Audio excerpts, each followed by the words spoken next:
Estamos ao vivo? Opa, boa tarde, olá, você que está aqui acompanhando a nossa cobertura. Agradeço a presença aqui conosco hoje. O Renova é uma escola de formação política que tem como missão qualificar pessoas comuns para praticarem democracia. E a democracia se faz no cargo, mas se faz também na urna, nas ruas e nas redes. Então, quando a gente constrói um bate-papo como esse aqui, o objetivo é levar até você, cidadão, detalhes do que vem sendo decidido sobre a sua vida. Porque é isso que os políticos fazem, tomando decisões a respeito da vida de todos nós. Então, o que a gente vai conversar aqui hoje? Um assunto que é fundamental nesse momento em que a gente vive uma pandemia, que é a fiscalização dos recursos públicos relativos ao combate e à prevenção do coronavírus. É claro que é muito importante que a gente entenda o que está acontecendo, como as coisas se dão, como elas afetam a gente e o que a gente pode fazer para interferir nisso. Meu papel aqui é mediar esse debate e ser a sua voz. Se você tem uma dúvida, uma opinião, discorda de algo que foi dito, faça seu comentário, que eu trago ele aqui para nossa mesa. E hoje nós vamos ter a presença aqui, primeiro, de um parlamentar que já passou pelo curso do Renova BR em 2018, o senador Alessandro Vieira, do Cidadania de Sergipe. Boa tarde, senador. Tudo bom, Pedro? Tudo bom, pessoal? Como é que tá? Agradeço a sua presença. Dentro desse dia tão corrido, mas tudo bem. Imagino que seja corrido, agradeço muito a presença de você aqui. Temos também dois convidados, o deputado federal do PHS de Minas Gerais. Opa, entramos primeiro com a Adriana Ventura, não tem problema. Quase sou o Franco, vamos lá. Adriana Ventura, do Novo de São Paulo. Muito obrigado, Adriana. Prazer falar com você. Prazer estar aqui com você, Pedro, pessoal do Renova, com o senador Alessandro. Vamos tentar o Franco de novo agora? Vamos tentar o Franco agora. Agora sim. Tá no mudo, Franco. Pronto, agora foi, né? Bom, Pedro, obrigado aí, senador, prazer estar aqui com vocês. Querida Adriana, estamos à disposição aí para esse bate-papo. E também conosco, mais um que passou pelo Renova BR em 2002, mais um que enche de orgulho, Paulo Ganimi, do Novo, lá no Rio de Janeiro. E aí, Paulo? Olá, Pedro, senador Alessandro, Adriana, Franco. Adriana, que é minha colega de bancada, amiga, assim como Alessandro e Franco, excelentes parlamentares. Alessandro, meu amigo aí de Renova BR também, né? Lá naquela época que a gente não sabia nem quem ia ser deputado federal e senador, né? Pois é, desde o começo, estamos na batalha. Bom, hoje a gente está aqui para falar de fiscalização de recursos públicos, e eu sei que pode parecer um pouco óbvio, mas eu acho que é importante a gente colocar todo mundo na mesma página, para que o público entenda a importância disso. Vou começar por ordem de entrada. Senador, por que é tão importante a gente ficar de olho na fiscalização de recursos nesse momento em que a gente vive uma pandemia? Bom, por conta da pandemia, a gente tem um cenário de flexibilização dos mecanismos de controle, ou seja, é mais fácil contratar. Ao mesmo tempo, você tem uma remessa de um volume imenso de recursos para estados e municípios sem planejamento prévio. Você não tem projeto apresentado, você não tem nada material. O dinheiro está chegando em alto volume nos estados e nos municípios. E segundo, a gente tem um histórico brasileiro, infelizmente, não só de desvios, de corrupção, mas principalmente de desperdício. O desperdício é um mal da gestão brasileira. Então, quanto mais o cidadão entende que é indispensável que ele se aproprie do conhecimento das ferramentas para fiscalizar, para acompanhar os gastos, mais ele vai estar participando informativa da cidadania. Isso é essencial.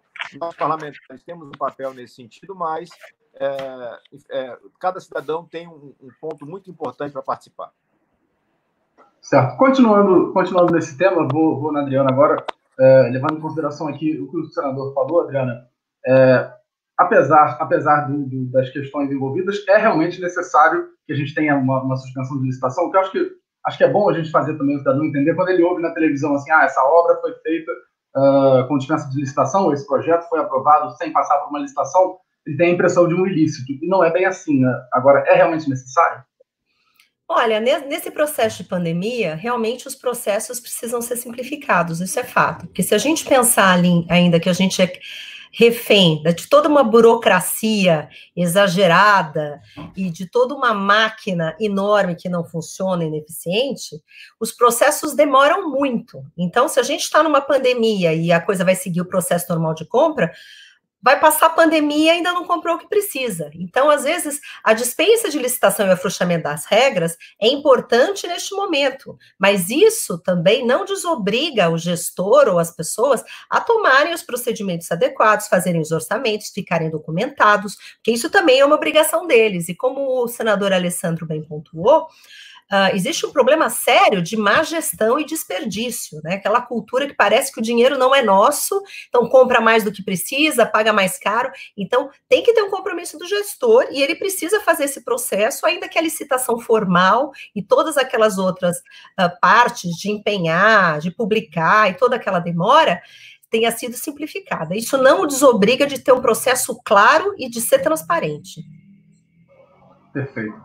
Franco, vou me permitir ser didático aqui em alguns momentos, como eu falei no início, e reforço a quem está entrando agora na live, meu papel aqui é mediar e ser a voz de vocês. Se você tem uma pergunta, se você tem uma dúvida, manda aqui que eu passo, boto aqui na nossa mesa. Então, Franco, sendo bem didático, qual é o papel de vocês, dos senadores, de vocês, deputados federais, na fiscalização? Assim, o que vocês deviam fazer? O que cabe a vocês? Porque eu acho que mesmo isso não é claro para todo mundo. Bom, a gente tem dado muitas vezes as notícias, né, para a população, de recursos que estão chegando, de legislações que permitem a chegada de novos recursos nos estados, nos municípios, a própria questão orçamentária, muito ligada até às emendas, foram aceleradas para que pudesse chegar ao que diz respeito à saúde mais rápido aos municípios, mas os colegas que antecederam, a Adriana e o senador, pontuaram muito bem. Por uma coisa que eu tenho feito aqui, quando chega o recurso, eu converso com o prefeito e pergunto a ele qual, por exemplo, né, para o prefeito, qual é o objetivo dele com esse recurso. E lembrando que os prefeitos, no caso, não são obrigados a chegar ao recurso e gastar o recurso imediatamente, não. Né? Muito pelo contrário, existem cidades que estão recebendo recursos que tampouco tiveram ainda qualquer diagnóstico de Covid, qualquer morte. Então, a retaguarda eles se programam para fazer, mas o recurso tem que ser gasto de maneira, né, quando necessário. Eu até tive hoje, curiosamente, com o prefeito aqui da minha cidade, eu propus a ele para que a gente, dos recursos que já vieram, a gente possa fazer uma transmissão ao vivo, uma coisa bem didática mesmo, para mostrar, para dar essa transparência para a população, e ele topou. Então, eu falei para ele que ele pode ser aí o timoneiro aí puxando essa ideia para que outros possam fazer também. A população está atenta e o nosso papel é dar a informação para que todos saibam, afinal, esse dinheiro nada mais é do que parte dos impostos que todo mundo contribui. Obrigação nossa a dar a maior transparência possível para que justifique esse recurso ter chegado nos estados e municípios. Perfeito. Então, Paulo, eu vou trazer até uma pergunta. Quando eu perguntei para a Adriana aqui sobre a necessidade, ela sorriu. Eu imagino que porque vocês têm uma opinião. É uma pauta do Partido Novo, que é o partido de vocês, a questão da desburocratização, da digitalização, a aceleração de processo. Então, fazendo uma pergunta que pode soar, eu imagino que seja uma questão complexa. É possível existir um caminho do meio? Porque a gente tem as urgências agora, mas também tem o longo prazo, né? Se a gente tivesse um modelo um pouco menos burocrático, um pouco mais veloz, poderia haver a não necessidade de dispensar a licitação, por exemplo, ou isso é uma utopia? Pedro, eu acho que tem um lado do médio e longo prazo, que é o que você está falando, de achar um caminho do meio, que a gente vai ter um processo licitatório normal, e aí quando eu falo normal, é normal de verdade, porque o processo atual, baseado na Lei 8666, não é normal. Ele geralmente gera burocracia, gera inclusive fraude, gera falta de controle, é um processo muito ruim. A gente aprovou já na Câmara dos Deputados, ainda não passou ainda pelo Senado, uma lei nova que substituiria grande parte da 8666. Não é ainda também o suprassumo das leis, mas é uma grande evolução com relação ao que tem hoje na 8666. Então, já seria uma boa evolução. Porém, mesmo ela não resolveria em caso excepcional, como é o caso da pandemia.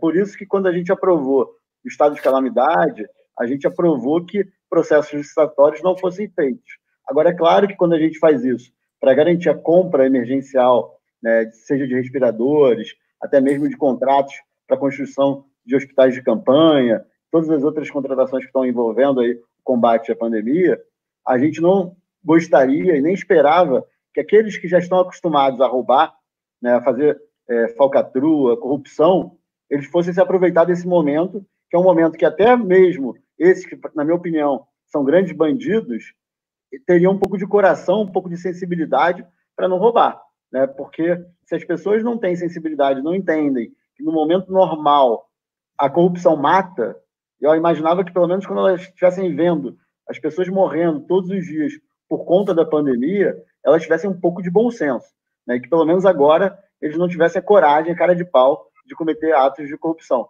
Mas a gente está vendo que não é o caso, pelo contrário, estão se aproveitando dessa brecha que a gente teve que criar, né, aprovando esse estado de calamidade, para roubar ainda mais.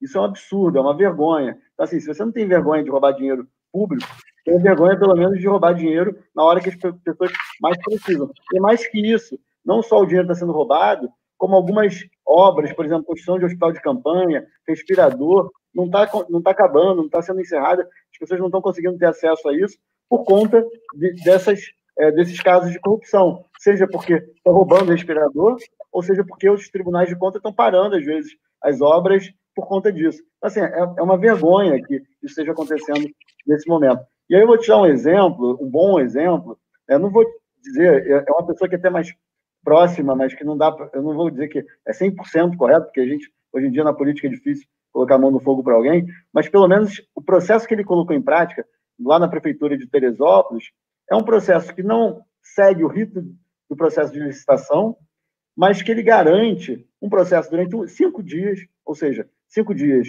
é algo que é razoável para você não atrapalhar o enfrentamento da pandemia, e, ao mesmo tempo, permite para isso que ele consiga fazer um tipo de concorrência. É uma pequena concorrência, porque ele faz uma primeira cotação, recebe propostas, depois ele abre o preço, vê se alguém oferece alguma coisa mais barata e vai nesse sentido. Então, ele conseguiu encontrar ali um equilíbrio para esse momento de pandemia. Talvez não seja nem o ideal para depois que voltar da pandemia, mas pelo menos ele conseguiu ali fazer algo de forma transparente e é público, está no site da prefeitura e tudo mais. Não é do Novo, tá? Não é alguém do Novo, então assim, estou elogiando alguém que fez isso porque é uma boa prática que eu acho que resolve bem, né, independente do partido político. E uma coisa que a gente tem aí sim do Novo, né, dentro da nossa liderança, a gente criou uma diretoria de fiscalização. Não conheço em outra liderança dentro do Congresso, é uma equipe focada em fiscalização, seja de contratos, de obras e tudo mais, né? Então, é uma ação que a gente fez, não foi para agora, não é por conta da pandemia, desde o início a gente estava com isso, com essa ideia, acho que foi implantada no meio do ano passado, e ela tem nos ajudado também a fiscalizar as obras que estão acontecendo agora, os contratos que estão acontecendo agora. Eu já fiz, acho que, 2 denúncias para o Tribunal de Contas sobre contratos no Rio de Janeiro que precisavam ser investigados. Tá? E é nosso papel fazer isso. É muito importante a gente fazer isso, porque se a gente já tem que fazer isso, é papel do legislativo fiscalizar, as pessoas acham que é só fazer lei, na verdade fazer lei eu acho que deveria ser o menor dos papéis, a gente já tem lei demais, fiscalizar o executivo é nosso papel, nesse momento, mais ainda. Aqui, acho que você tocou no cerne da questão, então eu até abro aqui. O próximo pode ser o senador Alessandro, que seria pela ordem, mas a gente pode ficar aberto aqui para tratar desse tema. O que pode ser feito, dado que, apesar da gravidade, como o Ganime falou, apesar da situação crítica que a gente vive, sem precedentes, a gente tem observado mau uso de recursos, preços estranhos, então questões suspeitas envolvendo isso. O que pode ser feito a curto prazo, já para investigar o que está acontecendo e para evitar que novos casos aconteçam, dado que essa pandemia continua? Bom, Pedro, você e assim, os colegas mais próximos sabem, eu sou delegado de polícia de carreira, então eu passei 20 anos investigando o cometimento de crimes, os mais diversos tipos. E aí eu posso dizer com tranquilidade para o Paulo que não é surpresa nenhuma você ter agora um aumento na criminalidade de colarinho branco. Essa turma não tem o mínimo de empatia, de respeito pelo cidadão. O mínimo não tem. É gente que rouba dinheiro da merenda, é gente que rouba dinheiro de habitação popular, eles roubam em qualquer circunstância.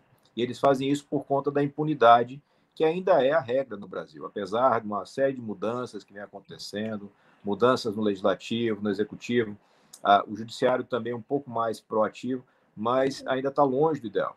Então, a gente dividiu a nossa atuação de uma forma bastante racional para esse momento de crise.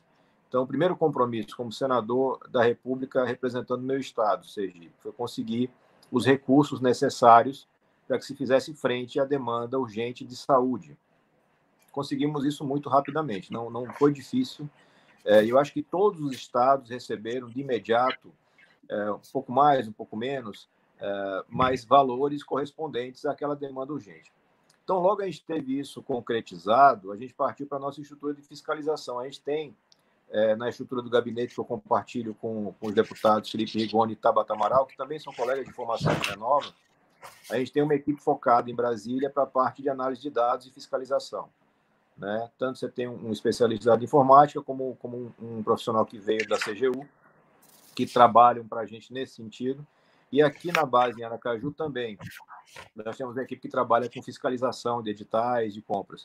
Montamos um site específico aqui para Sergipe, é o fiscalizasergipe.com.br, e cada centavo que é destinado para Sergipe, governo do estado e cada município está destrinchado nesse site. Então, qualquer cidadão vai abrir o site e consegue verificar quanto chegou de recurso na sua cidade, que dia chegou, e a gente acompanha, a gente incrementou o site com orientações sobre como você pode fiscalizar, como você pode cobrar dados com base na lei de transparência, como você faz uma representação no Ministério Público, como você faz uma cobrança efetiva. É essencial que as pessoas cada vez mais se empoderem. E isso é interessante, porque quando as pessoas têm acesso à informação concreta, e eles entendem que esse dinheiro está saindo do seu bolso, esse dinheiro não brota em Brasília. Não tem uma árvore de dinheiro lá no Ministério da Economia. Esse dinheiro sai dos impostos que a gente paga de uma forma absolutamente elevada e eu diria, indevida no Brasil. Esse valor sai do nosso bolso e, quando ele volta, ele tem que voltar para uma boa política pública.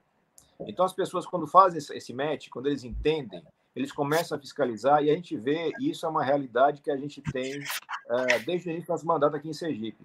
Você tem editais de licitação, contratações, obras que são impugnadas por pessoas comuns. Gente que não tem mandato, gente que não tem sequer formação na área do direito e que começa a entender, a se empoderar e cobrar. Quando isso acontece, você aciona uma máquina positiva. Né? Você cria um ciclo virtuoso. Olha, dá para fazer diferente. Dá para fazer funcionar. Tem estados, tem cidades que estão enfrentando a mesma crise na saúde e que estão fazendo bons gastos. Estão executando as obras necessárias. A gente acompanha com a dose de tristeza. Você vê um estado como é o Rio de Janeiro, do Paulo, tendo praticamente nenhuma das obras entregue. Nenhuma das obras. Acho que só tem um hospital entregue, né, Paulo, de campanha. E um estado grande, um foco, um hub, como a gente diz, de deslocamento de turistas, e que claramente vai ter uma crise sanitária violentíssima. E o poder público não faz nada, e as notícias que chegam nessa última semana mostram muito claramente, e não é surpresa pela categoria de time montado, que você vai ter lá desvios e corrupção em volume astronômico. O Rio de Janeiro realmente, acho que não precisa só de um novo governador, do novo prefeito, precisa da benzedeira. Porque, Paulo, pelo amor de Deus, não é possível que você aceite um lugar tão importante, tão bonito e histórico para o Brasil ser dominado por bandidos por tanto tempo. É mais um governo de bandido. É mais um governo Eu não aceito não, Alessandro. Eu entrei com a política por causa disso. Nós estamos na política para isso, Alessandro, para tentar mudar isso, né? Gente comum, né? Tentando fazer coisas absolutamente incomuns. Eu queria complementar o que o Alessandro falou, até porque ele já trouxe bastante coisa que eu acho que nós quatro estamos fazendo, cada um à sua forma, mas eu estou me esforçando em também dar instrumentos para os cidadãos agirem, né? Então, o que eu faço? Como eu posso ajudar a fiscalizar? Como eu posso participar?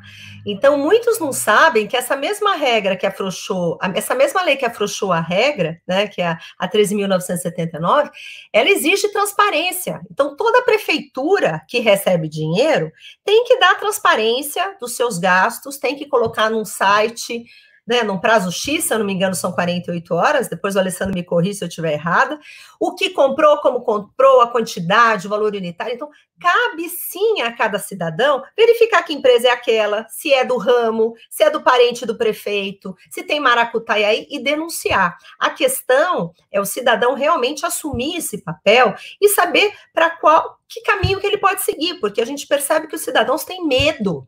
Muitas vezes ele tem medo de denunciar. Então, eu tenho feito lives, inclusive, para ensinar o pessoal a fazer. Né? Então, eu tenho dicas ali. Olha, a Controladoria Geral da União tem uma plataforma chamada Fala BR. Vai lá e denuncia.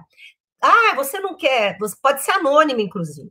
Se você não quer aparecer, vamos supor que você trabalhe com uma pessoa corrupta, um ladrão, um bandido, um assassino de vidas e de tudo. Denuncie, tem outros canais. Tem um grupo super bacana da sociedade civil que chama Vigilantes da Gestão, que eles ficam viajando pelo Brasil, fiscalizando, olhando. Ligue lá, denuncie. A gente tem vários outros canais, Observatório Social do Brasil, tem vários outros. Então, assim, só não ajuda quem não quer, porque está aí, a pessoa que faz isso é psicopata mesmo, não tem remorso, não tem culpa, mata, dá risada e ainda vai no velório, no enterro e bate palminha. Então, assim, a gente não tem que ter dó de gente assim. Tem várias iniciativas, uma minha, mas tem vários outros parlamentares também, eu vi que até no Senado tem várias iniciativas, que tem projetos de lei que vão dobrar a pena para quem mete a mão em dinheiro durante a pandemia, porque já é gravíssimo em qualquer situação. Agora, tirar dinheiro no momento desse de fragilidade, a pessoa realmente tem que ser punida. Franco. Bom, pessoal, a gente às vezes fala de tanta coisa ruim, né, nesse momento, quando a gente noticia, eu tenho noticiado algumas informações que diz respeito a recursos, e o que a gente mais ouve, mais lê, melhor dizendo, nos comentários, é a sensação das pessoas de que o dinheiro não vai chegar, que alguém vai fazer alguma coisa errada, que vai para o bolso dos políticos. E aqui cabe a nós, que chegamos agora, que temos uma percepção diferente, que nos propusemos com o contrário do que a gente assistia nos últimos tempos, dizer também que tem muita gente boa, não é?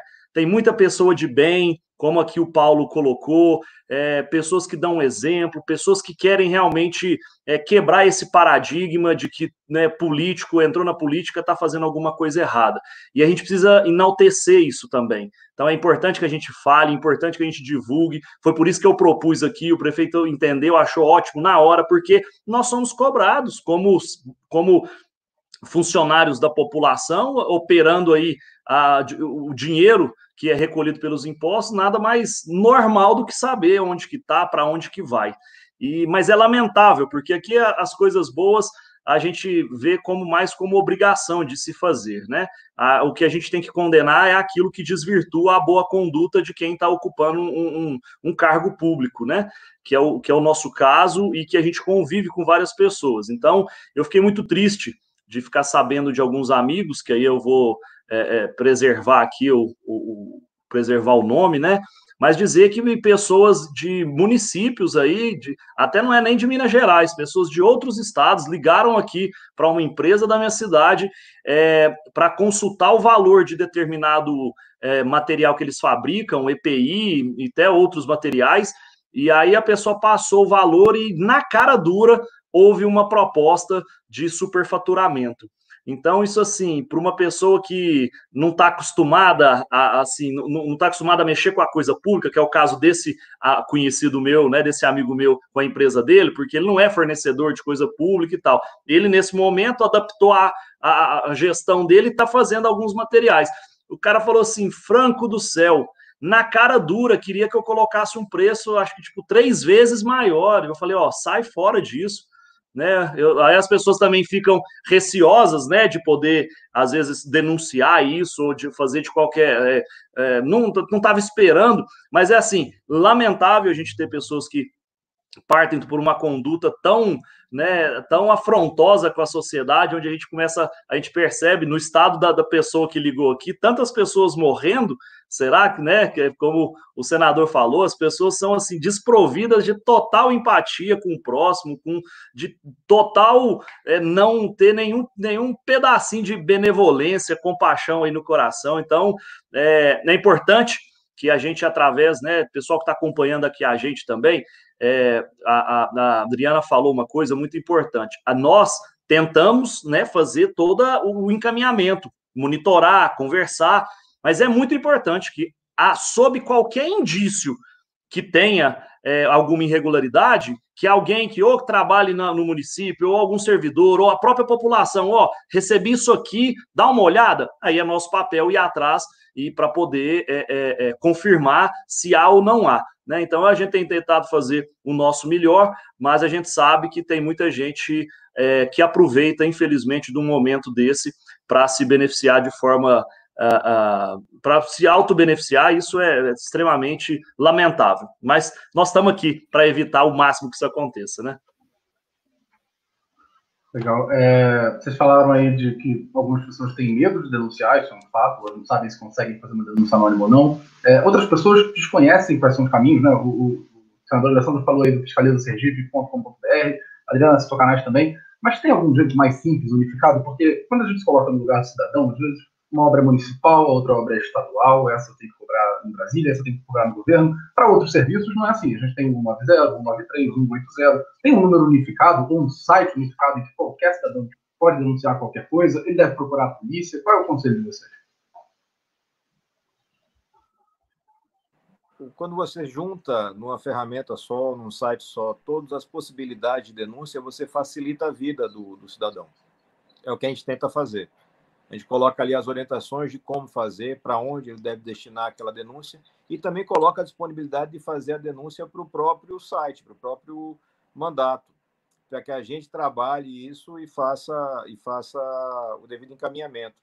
É fato que seria muito melhor se tivesse uma ferramenta unificada, federal, que pudesse receber e distribuir. A CGU faz um pouco isso, mas o volume de problemas e de crimes, ele é oceânico. Né? Então, é importante que cada cidadão faça a sua parte. A denúncia, em regra, ela não precisa ser altamente qualificada ou formalmente detalhada, entendeu? Noticiar o fato é o suficiente para que você inicie uma apuração. E a gente, pelo menos aqui para a Sergipe, a gente consegue dar um apoio para as pessoas, orientar como fazer a formulação, fazer uma espécie de camada de proteção para aqueles que têm medo de fazer a denúncia de uma forma direta, porque efetivamente a corrupção é um crime perigoso. Você tem aí redes montadas, muitas vezes por décadas, que sobrevivem da corrupção, especialmente dos municípios, e esse enfrentamento não é uma coisa tão simples. E aí a gente aproveita a força que tem um mandato para dar uma salvaguarda, para garantir que essa denúncia avance, que ela chegue efetivamente ao judiciário, e aí passa a cobrar os órgãos de controle.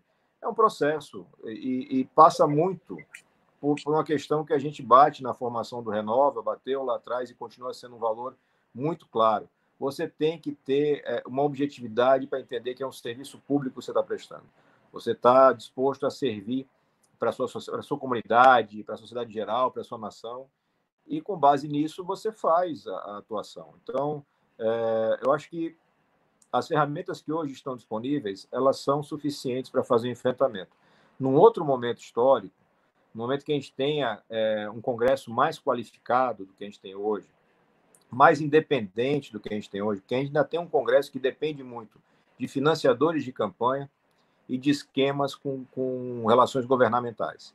E isso impede a aprovação de mecanismos como a Adriana referiu, como a gente vem falando aqui. Então, tem projetos de lei fantásticos, tanto do ponto de vista punitivo, ou seja, aumentando pena para quem comete esses crimes tão graves, mas também criando mecanismos de transparência e de fiscalização mais efetivos. A gente tentou fazer isso agora na chamada PEC do orçamento de guerra.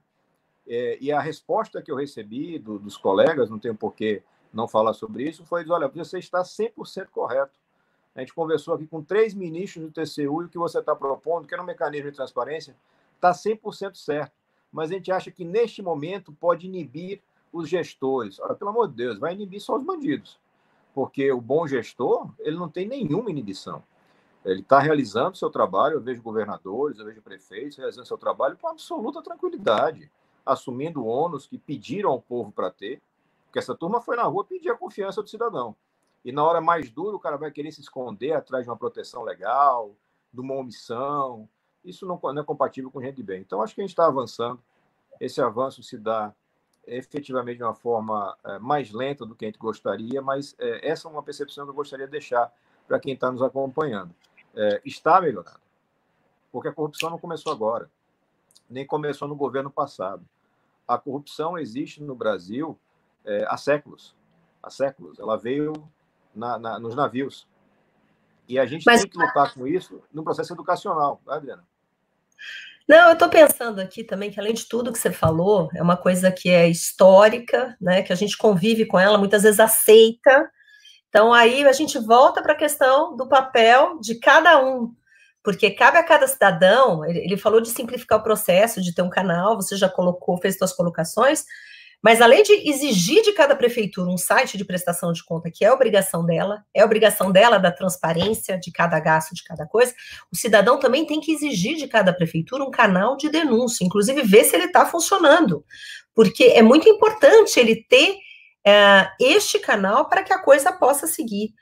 Agora, o que a gente vê muitas vezes é essa leniência, seja com o gestor, a gente entende que o gestor fica preocupado com essa rapidez de poder cometer erro, né, mas um bom gestor vai se preocupar em documentar, vai se preocupar em dar transparência, vai se preocupar em mostrar o processo como foi, né, consultei 2 preços, está aqui os e-mails, então ele se protege naturalmente, ele mais do que ninguém quer que essa transparência, essa fiscalização venha, justamente para não ter dúvida do trabalho dele. A Silvia Carla chama atenção aqui para o fim dos mandatos de prefeitos e vereadores, né? Quer dizer, essa coincidência entre datas de um provável pico da pandemia e o período pré-eleitoral agrava o risco?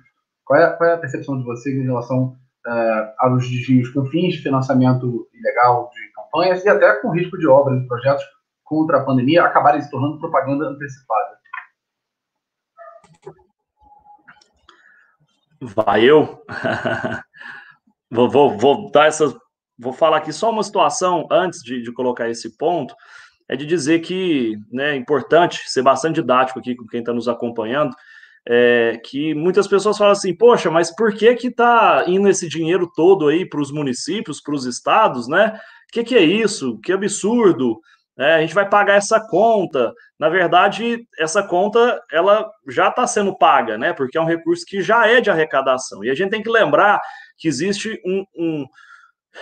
o chamado Pacto Federativo no nosso Brasil, onde a maioria dos recursos que o cidadão recolhe no seu município, mais de 60% vai para o governo federal. Me corrijam, colega, se eu estiver errado.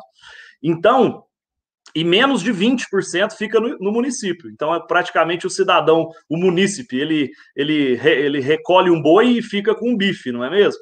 Então, quando acontece isso, a queda da arrecadação dos municípios e dos estados, mas pior dos municípios, no meu ponto de vista, cai drasticamente. Uma das receitas mais usadas pelos municípios é o ICMS. Teve cidade aí que está com mais de 50% abaixo de arrecadação do ICMS. Então, isso tudo impacta diretamente a vida normal de um município que tem que fazer custear o básico para a população, manter as portas abertas, para pagar a folha de pagamento da prefeitura, dar condição da saúde funcionar tranquilamente, enfim, manter a estabilidade ali do dia a dia da cidade. E é isso, e é baseado nisso, não só voltado para a saúde, mas parte para a saúde, mas uma parte também para que os municípios tenham pelo menos uma parte do que eles vão perder, estão perdendo de arrecadação, reposto durante esses meses de pandemia. Então, isso é importante a população saber, porque não é um incremento orçamentário de forma aleatória que a gente fez no Congresso, não. É uma coisa extremamente pensada, visto hoje o formato do Pacto Federativo, que é uma pauta também que brevemente eu acredito e torço, né, senador e deputados, que a gente enfrente, talvez, uma situação dessa, o Pacto Federativo fosse uma distribuição um pouco mais justa, os municípios estariam resguardados para poder não precisar de um apoio, né, desse formato. Então, eu queria dividir isso aqui, Pedro, dessa forma, porque muitas pessoas não entendem como é essa divisão. E a hora que eu falo aqui, converso, as pessoas falam, de cada R$100 que você arrecada, cerca de 64 vai para o governo federal. Então, é óbvio, se a maior fatia do recurso está lá, no momento de necessidade, é de onde tem mais que a gente tem que fazer chegar para a população. É óbvio que também diminui o recurso, essa proporcionalidade, baixando a arrecadação, diminui de chegar lá também, mas mesmo assim, a maior fatia do bolo fica lá e a gente tem que tentar fazer isso chegar de forma mais isonômica possível para atender, né, os estados e os municípios. Infelizmente, em situações como Minas Gerais, né, a Adriana e o Paulo acho que acompanham bem, um estado já tão combalido aí, com a economia já tão prejudicada, e a gente vê o governador Zema tentando equalizar essas contas que ficaram para trás de forma sorrateira pela última gestão do Pimentel, mas infelizmente agora tromba numa outra situação, que é a pandemia, que impacta diretamente toda a programação que porventura ele tenha feito. Então, é mais complexo. Às vezes a gente fala da política, de recursos de forma muito simplista, e a gente precisa trazer para a população, para as pessoas que querem entender um pouquinho mais como que funciona a legislação, de que forma que você pode fazer, e eu acho que isso é importante que todos saibam, para saber exatamente da onde que saiu a motivação de chegar esse recurso aos estados e municípios. Então, vou deixar aí, Pedro, os colegas falando do que você falou, eu queria contribuir com isso, para eu não ficar aqui falando sozinho também muito tempo. Tá certo, Franco. Eu tinha comentado dessa preocupação aqui da Silvia, que mandou para a gente, sobre aí os fins de mandato de prefeitos e vereadores e, portanto, as eleições que a gente tem à frente, se elas são um momento nesse risco, né, imagino. Pedro, eu acho que o Franco falou uma coisa que é importante, a revisão do nosso pacto federativo, levar mais responsabilidade e recursos, né, dinheiro para os municípios. Só que a gente só tem que tomar um cuidado. Eu sou super favorável a isso também, é pauta do Novo, é pauta nossa, não tem nenhuma polêmica quanto a isso. Só que as estruturas de controle em nível municipal e estadual, elas são piores até do que em nível federal, né? A gente tem aí uma estrutura, e não só elas são piores, como às vezes elas são também ocupadas por interesses políticos escusos. E aí eu lembro aqui da fala do senador Alessandro, quando ele falou do Rio de Janeiro, ele falou dos governadores, eu falei, mas até o Tribunal de Contas do Estado, a gente teve aí uma turma inteira, acho que só uma pessoa, uma moça, que não foi presa, de uma vez só. Então, e aí o que a Adriana falou, tem que fiscalizar, tem que denunciar, só que também não adianta a gente denunciar se a gente tem aqueles que deveriam estar olhando, controlando, fiscalizando, estão ali também ocupados pelo interesse espúrio, né? Então, isso também é muito importante, né? A gente ter também um controle local. E essa é uma preocupação que a gente tem quando a gente já conversou com o pessoal do TCU, da CGU e tudo mais. Quando a gente fala de levar dinheiro para os estados e municípios, a gente tem que também fortalecer as políticas de controle municipal e estadual, porque só levar o dinheiro, a gente vai ter problema talvez até pior do que é hoje, né? E aí só uma dica para o pessoal que está assistindo a gente, que perguntou onde controlar, tem um site que é muito importante também, Portal da Transparência, portaldatransparencia.gov.br, tem várias informações, tanto distribuída por região, como distribuída por políticas públicas. Agora, não está tudo ali não, tá? Não está tudo ali, tem muita informação que não está ali.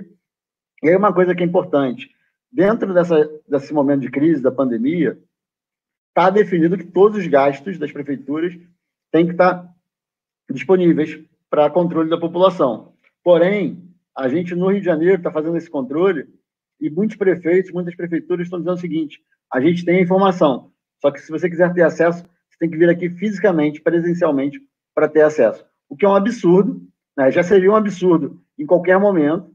É um absurdo maior ainda exigir que a pessoa saia de casa, ainda mais que a gente está vendo aí prefeituras e governos estaduais proibindo as pessoas de sair de casa. Como é que você vai exigir que a pessoa, para ter acesso à informação, ela saia de casa para ir lá, né? Então, não é nada transparente, até porque, mesmo que não tivesse pandemia, seria um absurdo você exigir a pessoa no mundo em 2020 para ter acesso à informação. Até porque você inibe com isso o controle, inibe que mais pessoas tenham acesso. E eu acho que tem outras ferramentas também, né? Não só as ferramentas que nós temos no Congresso, que nós estamos realizando, mas tem muitas entidades hoje que estão fazendo esse tipo de controle. É muito importante valorizar isso também, né? A gente vê dentro da sociedade civil quem está fazendo tarefa de fiscal, ajudando, inclusive, o nosso trabalho, né? Nosso trabalho como legislador, que deveria ser nosso trabalho principal fiscalizar, ou um dos principais fiscalizar, mas a gente consegue ver também outras entidades, até porque a gente não tem braço, às vezes, para fiscalizar tudo, então é muito importante esse papel fiscalizador por parte da sociedade, né? A gente tem, no Rio de Janeiro, por exemplo, a gente faz esse papel, a gente tem voluntários que nos ajudam, né? Então a gente tem voluntários dentro das cidades, né? A gente criou um programa que ajuda para várias coisas, ajuda a gente a estar mais próximo da população, que a gente chama de Juntos, né? E que é meu com o Alexandre Freitas, que é o deputado estadual, e a gente tem os representantes do Juntos em cada município. Ainda não tem todos os 92 municípios do Rio, a gente está crescendo isso ao longo do mandato, e eles nos ajudam também nessa fiscalização local, né? Isso é muito importante, né? A gente tem que parar de achar também que o político vai resolver todos os problemas, pelo contrário, a gente tem que saber que a sociedade civil tem que se envolver na solução desses problemas, por isso é muito importante. E eu acho que a campanha eleitoral agora, 2020, talvez o fato da pandemia, que vai fazer com que a gente tenha talvez menos campanha na rua, menos divulgação cara a cara, dificulte até um pouco esse uso indevido do recurso público. O que pode acontecer, sim, é desviarem dinheiro que deveria ir para a pandemia, não é nem para roubo, necessariamente, mas às vezes até mesmo para obras que não são necessárias agora, mas que ajudam a ganhar voto. Isso é um risco que a gente tem, e é uma coisa que a gente tem que fiscalizar, inclusive dentro daquele pacote de medidas que a gente fez para ajudar os estados e municípios, tinha lá que os recursos tinham que ser usados para temas ligados ao combate à pandemia ou, né, para manter a máquina funcionando. Não poderia ser usado para construir metrô, fazer asfalto, nada disso. Isso é uma coisa que a gente tem que controlar para evitar justamente o uso político, que tem todo ano, né? Mas como agora tem essa noção da necessidade do recurso ser mais escasso e mais necessário, o controle tem que ser ainda maior. Perfeito. Gente, estamos passando dos 40 minutos. Eu sei que hoje o dia está pegando fogo aí em Brasília e que, além disso, vocês estão cheios de coisa para fazer. Então, eu quero agradecer a presença de vocês. Acho que é um sinal de vocês estarem aqui num dia como hoje, uma semana que começa, é um sinal de respeito com o público, compromisso com o combinado. Agradeço. E eu queria deixar aqui esse último momento para que vocês deixem uma mensagem para quem está nos assistindo, para o cidadão que está aí preocupado nesse momento, que está olhando para Brasília preocupado, e que eu tenho certeza, falo em nome de muitos, se sente mais seguro, se sente mais confiante quando vê que tem gente tão qualificada e tão séria trabalhando e representando a gente em Brasília. Podemos ir na ordem aí, começando pelo Alessandro. Bom, Pedro, primeiro, Adriana, Franco, Paulo, a gente já está com saudade das reuniões e do trabalho lá em Brasília. Eu sei que vai demorar um pouco, mas é preciso que a gente volte o mais rápido possível, o Brasil está precisando. A grande mensagem, eu acho que a gente tem que ter de esperança. Tem jeito, tem condições de fazer muito mais e muito melhor, partindo de princípios que são bem básicos e que fazem parte da formação do Renova. A qualificação, a seriedade no trato com a coisa pública fazem muita diferença, Não há nenhuma necessidade, não é um imperativo, como alguns tentam passar, o abraço com o Centrão, a opção pelos velhos esquemas de corrupção que atravessaram todos os governos pós-democratização e que já existiam na ditadura militar. Não é necessário, você consegue fazer boas coisas com boas práticas, mostrando a diferença, envolvendo a sociedade, respeitando as pessoas. É possível fazer, a gente tem aqui 3 grandes exemplos na Câmara dos Deputados, mas não é só isso, e não somos só nós. Tem muita gente boa que já está lá. Eu tenho certeza que tem muita gente aí preparando a sua carreira, a sua cabeça, a sua estrutura para participar das eleições agora em 2020 e para fazer a diferença nas suas cidades. É indispensável fazer isso e a gente está contando e esperando por vocês. Bom, pessoal, eu quero agradecer, Pedro, a você e toda a equipe Renova por proporcionar esse encontro.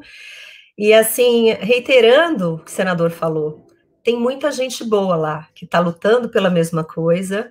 Talvez ainda não sejamos maioria, mas estamos aumentando, estamos unidos. É muito bom vocês saberem que tem gente lutando por transparência, por ética, pela integridade. Continuaremos no nosso trabalho e a gente precisa muito de cada um, ajudando, dando apoio, fiscalizando, questionando, cobrando ações dos políticos, dos governantes. Então, isso é muito importante, o papel de cada um. Mas estamos lá, estamos trabalhando muito, às vezes remotamente, às vezes lá, mas contem conosco. E nessa pandemia que vai passar com toda certeza, a gente está tirando umas lições que vão ficar, porque daqui para frente, todo cidadão vai estar mais atento, mais vigilante, vai questionar por que o governador ou o prefeito resolveu fazer um campo de futebol, ou sei lá o quê, ao invés de um hospital, vai começar a verificar coisas que talvez, às vezes, tenha passado assim, sem tanto questionamento. Então, essa participação é muito importante, contem conosco.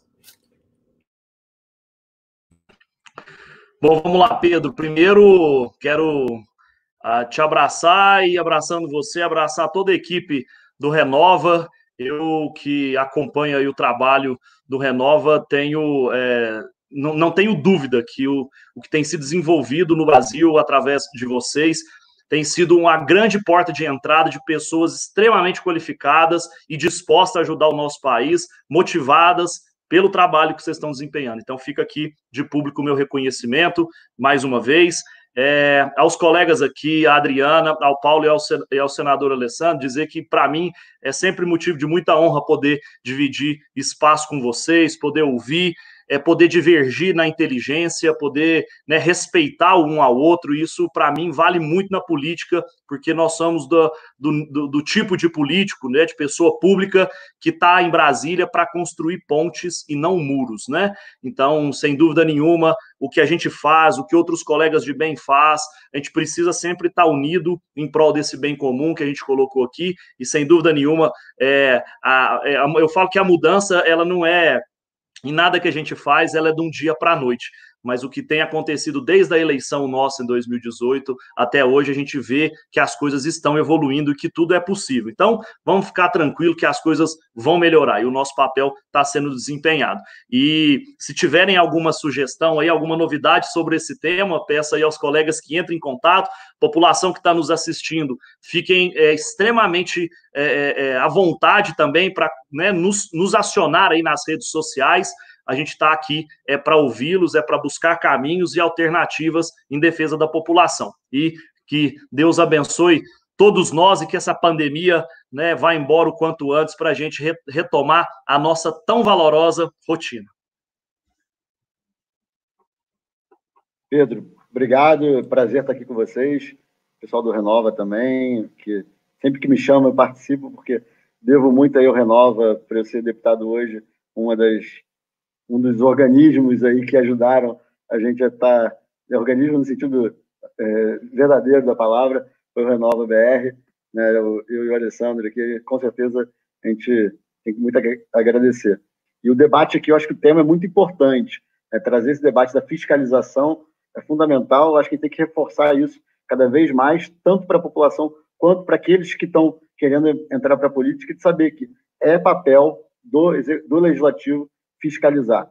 E, por último, como mensagem positiva, acho que um pouco do que o Franco falou aqui no final, né? O trabalho demora. Eu fiz, até fazendo um jabá aqui, eu fiz um podcast, eu lancei um podcast recentemente, fiz um episódio com o Bernardinho, do vôlei, né? E a gente estava falando justamente sobre isso. Resiliência, sobre o trabalho demorar. O Brasil teve aquela geração de prata do vôlei, que ganhou a medalha de prata, e hoje o Brasil está há 17 anos como primeiro lugar do ranking mundial de vôlei, sem sair. A gente ganhou vários ouros depois disso, tudo mais. Mas não foi um trabalho que começou agora. Não foi um trabalho também de um homem só, né? O Bernardinho, que é conhecido e tudo mais, mas não é graças a ele. É graças a um trabalho grande de estrutura, de várias pessoas com o mesmo propósito, várias pessoas trabalhando com os mesmos valores, e isso fez dar resultado. Então, o nosso trabalho, que está começando, ele não é um trabalho do Alessandro, da Adriana, do Franco, do Ghanimi, é um trabalho de várias pessoas que têm valores iguais, ou pelo menos parecidos em alguns princípios, e que esse trabalho ele vai demorar. Começou agora, não esperem que ele vai dar resultado em 1 ano, nem em 4 anos, né? E não desanimem, porque a gente tem que ter resiliência para estar sempre atrás desse trabalho, porque tenho certeza, o Brasil é muito bom, a gente tem muitos valores bons, a gente pode resolver nossos problemas se a gente estiver unido, se as pessoas do bem resolverem participar da política, seja como candidato, seja através de iniciativas como a Renova BR ou outras iniciativas. Com isso, a gente vai conseguir mudar o Brasil, porque a gente merece. Tá certo, eu agradeço a presença de vocês em nome do Renova BR e agradeço a você que ficou até agora nos assistindo. Uma boa noite, se cuida, se puder, fique em casa. Tchau, gente. Tchau, tchau. Obrigada.